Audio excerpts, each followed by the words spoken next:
Hello, c'est Chris pour Améliorer ses photos. Aujourd'hui, on est avec Anne que tu as déjà vu sur la chaîne. Qu'est-ce qu'on va faire, Anne, aujourd'hui? Alors aujourd'hui, on va faire des portraits en plein soleil. Exactement. Donc j'espère que tu es prêt. C'est parti. Let's go. Ryan Little.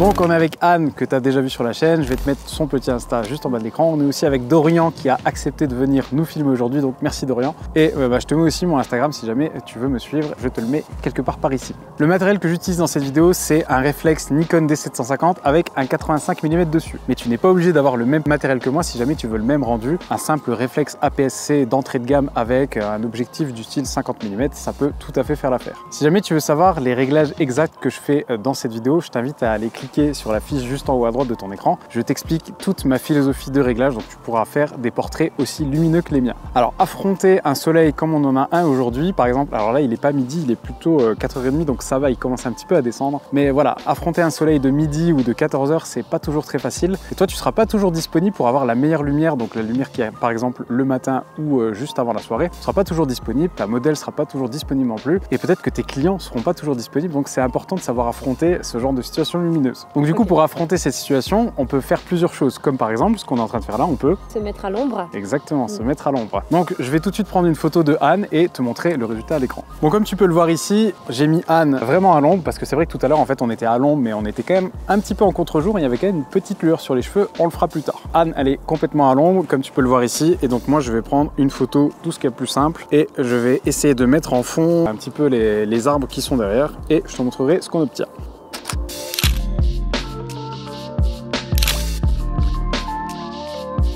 Tourne ton buste un petit peu vers dodo. Ouais. Parfait.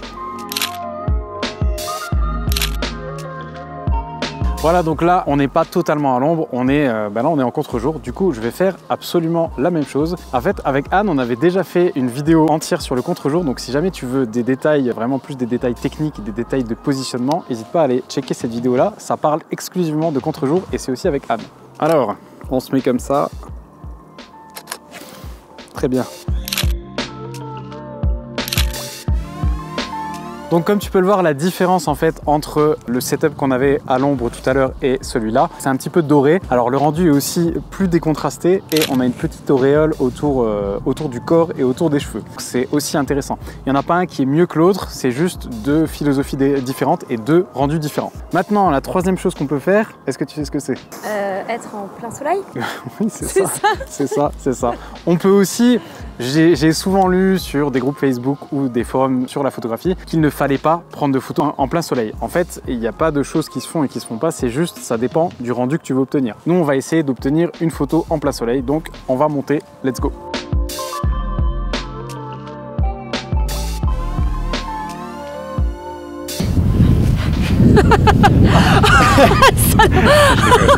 Voilà donc troisième situation lumineuse, le plein soleil directement sur le visage d'Anne. Voilà, donc je lui ai fait mettre sa veste un petit peu sur les épaules, j'avais envie de lui donner un petit peu d'attitude et donc je vais m'éloigner pour prendre cette photo. Regarde devant toi maintenant.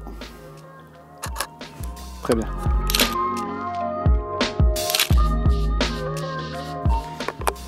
Vas-y, pareil. Nickel.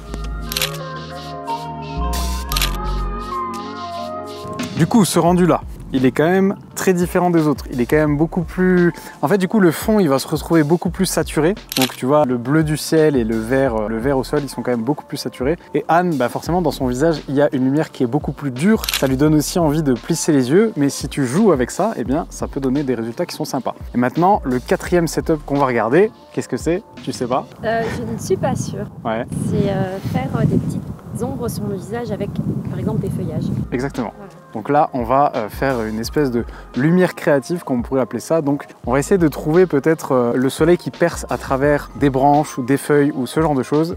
Et, bonjour et de faire s'imprimer les ombres, peut-être des feuilles sur le visage d'Anne. Bref, on va essayer d'exploiter une nouvelle situation lumineuse. Let's go!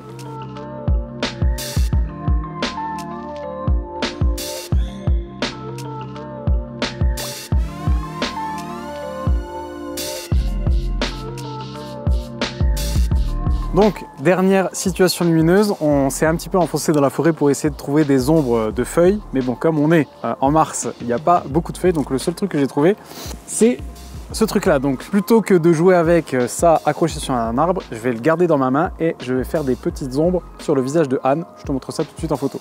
T'es prête? Alors décale-toi un tout petit peu par là, voilà, parce qu'il y a une grosse branche sinon dans ton visage. Recule un peu, voilà, bouge plus. Là je vais faire ça, comme ça. Ah là, ce serait bien si j'arrivais à la garder comme ça. Ok.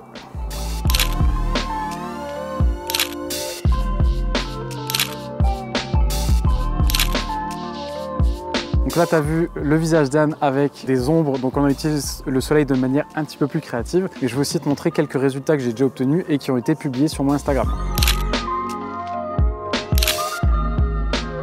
Donc dans cette vidéo, on a vraiment vu les principes de base quand tu shootes avec une journée ensoleillée comme ça. Mais si jamais tu veux aller un petit peu plus loin sur la composition de ton image, parce qu'on s'est beaucoup concentré uniquement sur le visage et faire des plans poitrine, mais si jamais tu veux être un petit peu plus créatif et aller plus loin dans la composition de tes photos, tu peux aussi checker cette vidéo-là dans laquelle je te parle de composition. Et si jamais tu veux que je te montre comment je passe de photos brutes à une photo par exemple comme celle-là, tu peux aussi checker cette deuxième vidéo que je te mets en fiche juste en haut à droite de ton écran. Pour gérer des journées avec le soleil comme aujourd'hui, il y a aussi d'autres possibilités comme par exemple utiliser un flash. Donc c'est utiliser un flash, voilà. Alors pour gérer une situation lumineuse comme celle d'aujourd'hui, il y a aussi d'autres possibilités. Par exemple, on peut utiliser un flash, on peut monter une boîte à lumière par exemple sur le flash, on peut aussi utiliser par exemple un réflecteur ou un diffuseur, bref, il y a aussi plein d'autres techniques, mais j'y reviendrai peut-être dans une future vidéo si jamais ça t'intéresse. Et donc si ça t'intéresse, eh bien n'hésite pas à me le mettre juste en dessous dans les commentaires. Donc si on récapitule, Anne, aujourd'hui, il y a 4 choses qu'on peut faire si on veut pas s'embêter avec un flash, un réflecteur, un diffuseur et ce genre de choses. Qu'est-ce qu'on peut faire? Numéro 1. Numéro 1, on peut faire des photos à l'ombre, totalement à l'ombre. Exactement. Numéro 2, on peut faire des photos à contre-jour. Ouais. Numéro 3, faire des photos en plein soleil. Et là, si je peux me permettre, attention les yeux. Et enfin, numéro 4, on peut faire des photos en créant un petit détail au niveau du visage avec une feuille, par exemple, pour créer de l'ombre. Voilà.